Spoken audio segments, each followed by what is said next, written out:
So we're gonna run offshore with the 252cc and do it like CCO always does. We wanna run it through the paces, see how it performs, and see how it kind of does in just real life situations. Again, the sandbar, fishing, things like that. So we get a good feel. I'll be running a boat all day long. I enjoy doing that. I'll be running the chase boat for the most part, but you know, that's how I gain my own knowledge about these boats and, you know, share it with you guys.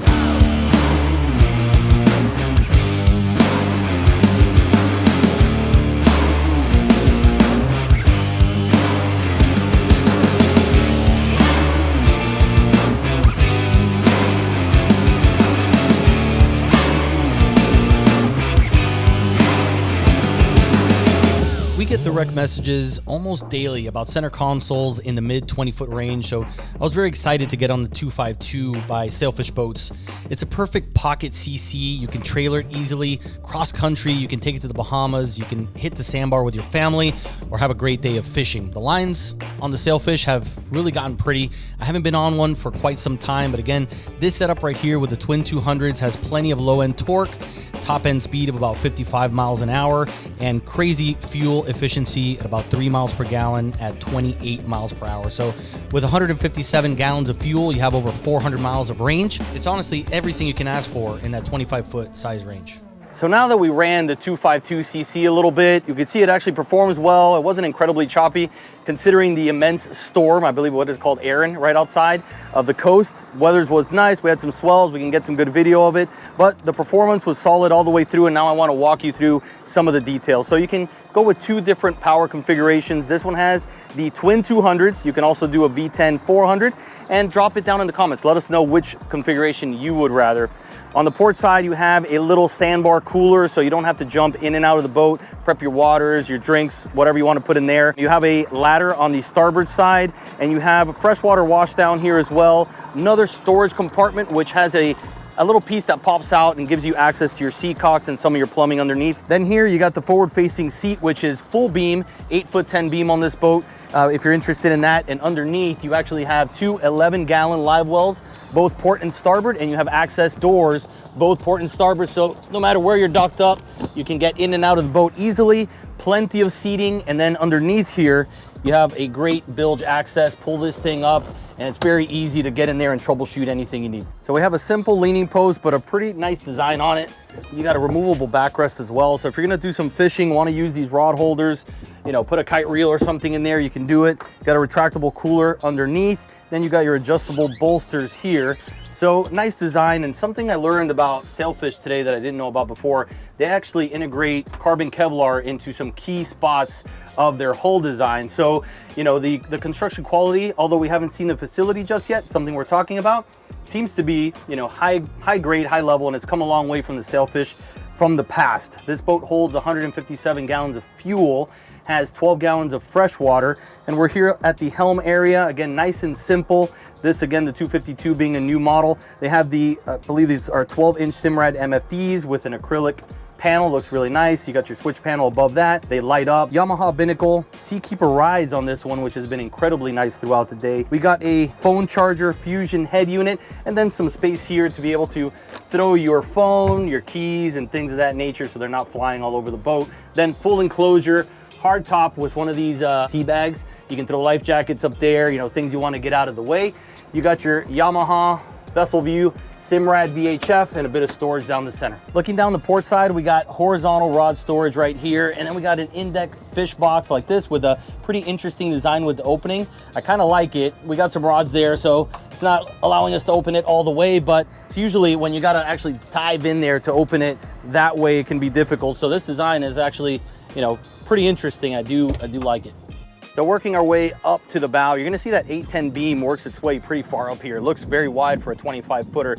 One thing I wanted to mention was the variable degree deadrise. It starts with a 24 degree up at the bow, 23 down the center, and 22 at the keel. Basically what they say, you have three boats in one. You have that sharp entry at the bow at the 24, you get the fuel economy with the 23 down the midship, and then you have the stabilization at rest with the 22 degree aft. So having this forward seating, obviously you have a ton of seating for friends and family to just hang out here. This backrest is removable, so if you don't want that there, you can just pop it like that, and you can walk forward and aft. You can remove this if you're gonna do some fishing, just wanna be able to jump to throw a cast net or grab your anchor. And then this provides a ton of storage throughout the entire thing. I don't believe these are insulated, but you can throw life jackets, things of that nature in there. And then you have a big in-deck box down the center. You have another compartment down the center here. You can remove that. It looks like could be used as a cooler or just additional storage space.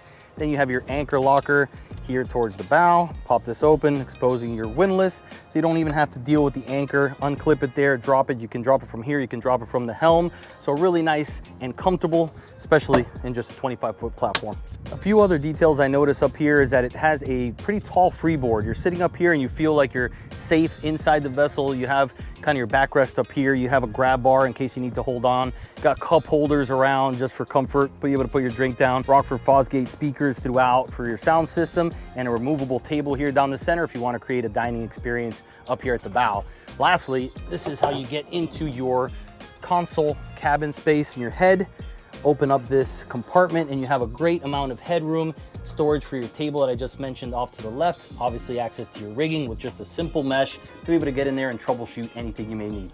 So looking up at the hardtop, they have a really nice design. They have access panels to be able to get up to your rigging for a radar or anything in that area. Good design on the piping itself. Vent D-piping, we know how difficult this stuff can be, so there's some fancy stuff on this thing with, again, a glass enclosure, which is becoming very popular.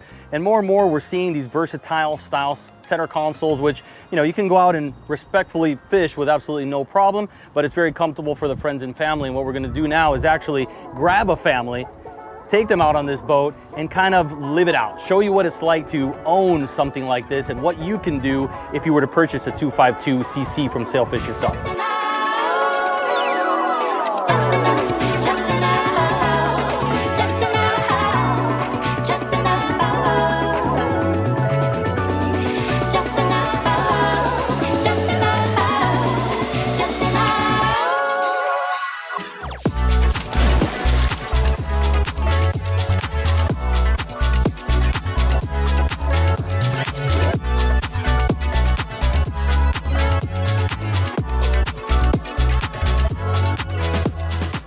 So we're closing out the day here with Sailfish Boats and Carefree Marine Group aboard the 252 and 272. The focus was the 252. So we had pretty much a dream team together here. We had Eric, which is behind the camera, Steve and Cam. So everybody has their task and hopefully we captured it in a way that you all appreciate it. So great day overall. We kind of did a little bit of everything. Photography, we staged some fishing scenes. We went to a sandbar. We kind of ran through a freaking squall of a huge hurricane that's right off the coast, and the boats were honestly incredibly impressive. And one thing was the Seakeeper rides that they have on the 252. We're on the 27 running in, and it did well. It was solid, no complaints at all, and the following sea that grew pretty heavy. It was gusts of 30-40 miles an hour for a while there for sure. So in that 25, the family that was actually coming to stage the shoot with us sat at the bow the whole way back, which was crazy. So testament to the boat, testament to the Seakeeper rides, and it was a lot of fun to make this thing happen. For those of you that didn't know we do this sort of thing, reach out if you're interested in working with center consoles only. My name is Alan Blanco, and we appreciate you guys as always. We'll see you again soon.